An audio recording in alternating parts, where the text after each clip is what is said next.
जंगल में एक चिड़िया ने फांसी लगाई। बहुत समय की बात है जब जंगल में एक लिली नाम की चिड़िया अपने एक बच्चों के साथ रहती थी। मामा, मुझे भूख लगी है, मुझे खाना दो। हाँ बेटी, मैं तुम्हारे लिए हलवा बना रही हूँ। हलवा खा करके तुम जाना बाहर खेलने के लिए। हाँ मामा, दो ना, हलवा तो मुझे बहुत पसंद है। दो ना, मुझे हलवा खाना है। अरे बेटी, अभी तो हलवा नहीं बना है, अभी तो हलवा चूल्हा पे ही चढ़ा है। बन जाएगा तो मैं तुमको बुला लूँगी। अभी तुम जाओ बाहर खेलने। ठीक है मामा, मैं जा रही हूँ बाहर। अपने दोस्त के यहाँ हर रोज़ खेलने के लिए जाती थी। उसकी दोस्त का घर पास में ही था। रोज़ वह अपने दोस्तों के साथ खेलने के लिए जाती थी। कभी उसके घर में तो कभी अपने घर में खेलने के लिए वह आ जाती थी। एक दिन वह जब उसके घर से खेल कर आ रही थी तो एक पेड़ पर देखती है कि एक लाश लटक रहा। वह किसी पक्षी का था। वह आत्महत्या था या खुद से वह फांसी लगाई। वह छोटी चिड़िया पूरी तरह से डर गई थी, घबरा गई थी। सोचने लगी कि इसे कौन मारा होगा। वह ज़ोर ज़ोर से आवाज़ देने लगती है, अरे यहाँ पर एक लाश है, जल्दी से यहाँ करके इसे देखो, इसको बचाओ। वह चिल्लाने लगती है। तभी थोड़ी देर में गांव के सभी पक्षी आ जाते हैं। गांव का सरपंच तोता भी वहां मौजूद रहता है। सभी पक्षी अपने में दोनों में बात करते रहते हैं कि यह तो लग रहा है जंगल के बाहर के पक्षी का है, यह हमारे गांव का नहीं है। तभी उस लाश को नीचे उतारने की बात करते हैं। कुछ ही देर में उस पक्षी की लाश को नीचे उतार देते हैं। सभी देखते हैं कि ये यहाँ का कोई नहीं है, ये बाहर का है। तभी तोता कहता है कि तुम सब में से इसे कोई जानता है, इसका घर देखा है तो मुझे बताओ। कबूतर कहता है कि नहीं, इसे कोई नहीं जानता, इसे पहली बार इस गांव में देखा जा रहा है। फिर थोड़ी देर में अनाउंस की बात करते हैं कि जिसकी भी रिश्तेदार होगा वो खुद आकर के ले जाएगा। तोता अनाउंस करने लगता है पूरे गांव में। लेकिन जब अगले दिन उस पक्षी की लाश को कोई नहीं ले जाता है, अगले दिन सरपंच आता है और कहता है लगता है इस पक्षी कहीं दूसरे गांव का है, इसी के लिए इसे कोई नहीं लेने के लिए आया।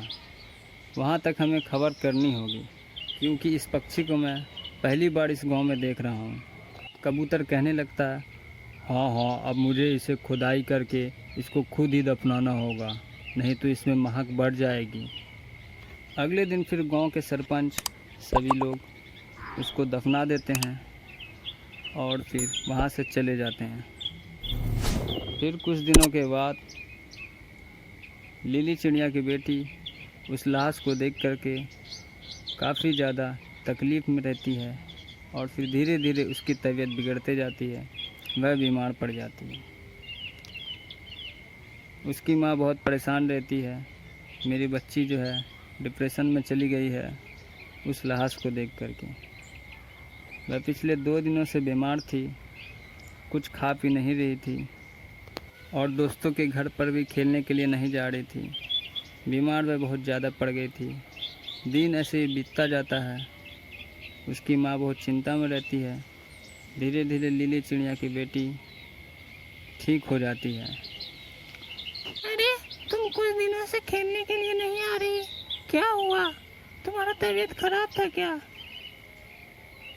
हाँ, क्या बताऊँ, ये बहुत बीमार पड़ गई थी। उस लाश को देख करके इसकी तबीयत खराब हो गई थी। कोई बात नहीं आंटी, मेरे साथ रहेगी तो ये बहुत खुश रहेगी। क्या बताऊँ मेरी दोस्त, मुझे कहीं भी जाने का दिल नहीं कर रहा, मुझे कुछ अच्छा नहीं लग रहा है। क्या करूँ मैं थोड़ी और ठीक हो जाऊंगी तब तुम्हारे साथ खेलने के लिए चलूंगी। तुम चिंता मत करो, मेरी तबीयत थोड़ी बहुत ठीक है। उसकी दोस्त कहती है कि तुम ठीक हो जाओगी तो फिर हम दोनों चलेंगे और साथ में खेलेंगे। उसकी माँ भी कहती है कि हाँ, मेरी बेटी को थोड़ा मन लगेगा तुम्हारे साथ खेलने में। तो वह लोग हंसी खुशी रहने लगते हैं फिर से पुरानी बात को भूल जाते हैं। दिन ऐसे बीतता जाता है, वह दोनों की दोस्ती फिर से खेल कूद में गुजरने लगती है। एक दिन जब सुबह होता है तो एक दूसरे गांव से एक बुढ़िया आती है। अरे बेटी क्या बताएं, हम दूसरे गांव से आए हैं, मेरा बेटा मिल नहीं रहा, सोचा हूँ कि आपके गांव में आया होगा बेटी, तुम मुझे बता दो कि मेरा बेटा कहाँ गया है। लिली समझ जाती है इस गांव में जो एक लाश मिली थी इसी का बेटा है। तो उस बुढ़िया को अपने घर में नीली चिड़िया लेकर के आती है और बताती है उसकी तो मौत हो गई है। तो वह बुढ़िया फूट फूट कर रोने लगती है और कहती है मेरा तो एक ही बेटा था, वो भी एकलौता। तो लीली चिड़िया कहती है कि उसको मैंने और मेरे सरपंच जी गांव वाले गाड़ दिए हैं। तब वह बुढ़िया कहानी बताती है कि गांव में मेरे एक चुड़ैल रहती है जो कि सभी पक्षी और जानवर को मार मार कर खा रही है, और मेरे बेटा को भी वही चुड़ैल नहीं मारा होगा।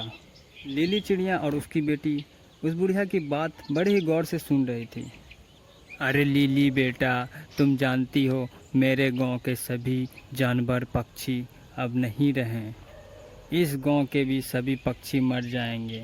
मैंने एक जल बनाया हूँ जिससे वह चुड़ैल मर सकती है। अगर वह जल चुड़ैल के ऊपर डाल दोगी तो वह जल कर मर जाएगी। हाँ दादी, मैं वो जल चुड़ैल के ऊपर डाल दूंगी, मैं अपना जान खुद दे दूंगी, लेकिन गांव वाले को कुछ नहीं होने दूंगी। ऐसी कहती है लीली चिड़िया। और फिर दादी जो रहती है वह कहती है कि एक गुफा है, उसी गुफा में वह चुड़ैल का घर है। वह हर दिन किसी न किसी पक्षी को मार कर खा जाती है। अगर 100 पक्षी को खा जाएगी तो वह अमर हो जाएगी। लेकिन बेटा, ये काम बहुत सावधानी से करना होगा, वह चुड़ैल बहुत खतरनाक है, अगर वह तुमको देख लेगी तो तुमको भी मार देगी। दादी अम्मा, मैं बहुत शातिर चिड़िया हूँ, टेंशन मत लो, मैं ये काम अच्छी तरह से कर लूँगी, आप हमको उसके पास ले कर के चलें। फिर दोस्तों दादी और लीली चिड़िया थोड़ी देर में उस चुड़ैल के गुफा के पास पहुंच जाती है। दादी कहती है कि ये गुफा है और इसी के अंदर वह खतरनाक चुड़ैल रहती है। उसको फिर वह वाला जल निकाल कर देती है और कहती है उसके ऊपर डाल देना, बट ध्यान से, तुम्हें कुछ हो ना जाए। फिर लीली चिड़िया का किस्मत अच्छा रहता है, उस चुड़ैल के पास पहुंचती है, लेकिन वह चुड़ैल गहरी नींद में सोई रहती है। तभी पीछे से वह जल डाल देती है और फिर चुड़ैल मर जाती है। बहुत जोर की धमाका होता है और फिर दादी को कहती है कि मैंने वो जल डाल दिया हूँ, बहुत जोर की धमाका हुआ था। ऐसे में सभी चिड़िया